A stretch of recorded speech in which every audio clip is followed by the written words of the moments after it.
السلام علیکم، اعوذ باللہ من الشیطان الرجیم، بسم اللہ الرحمن الرحیم۔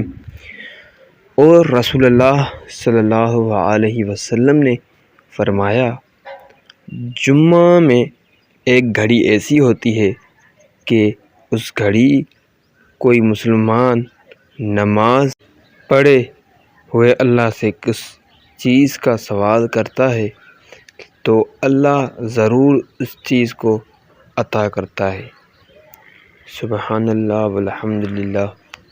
تو بے شک ہمیں اللہ پاک کے اوپر بھروسہ کرنا چاہیے اور اللہ پاک سے ہی ہر چیز ہمیں مانگنی چاہیے، اور وہ عطا بھی کرتا ہے۔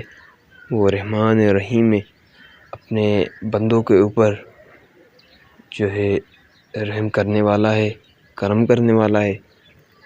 تو ہمیں صرف اللہ سے ہی مانگنا چاہیے، کسی غیر اللہ سے نہیں مانگنا چاہیے۔ تو اللہ پاک ہی دینے والی ہے، دینے والی ذات صرف اللہ پاک ہی ہے۔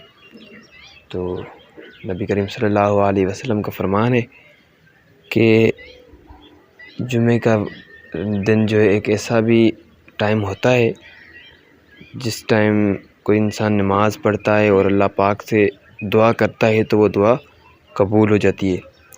اور جمعہ کا جو دن ہوتا ہے وہ بڑا ہی اہم دن ہوتا ہے ہمارے لیے، اور ہم کوشش کریں کہ جمعہ کے دن کی جو نماز ہے اس سے پہلے جو ہم مسجد میں جا کر بیٹھ جائیں۔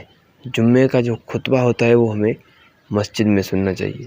اگر ہم خطبہ جو ہے جمعہ کا نہیں سنتے ہیں تو پھر جمعہ کی نماز ہمارے کسی بھی کام کی نہیں ہے۔ تو اللہ پاک ہم سب کو 5 وقت نماز اور جمعہ کی نماز بجماعت پڑھنے کی توفیق عطا فرمائے، آمین یا رب العالمین۔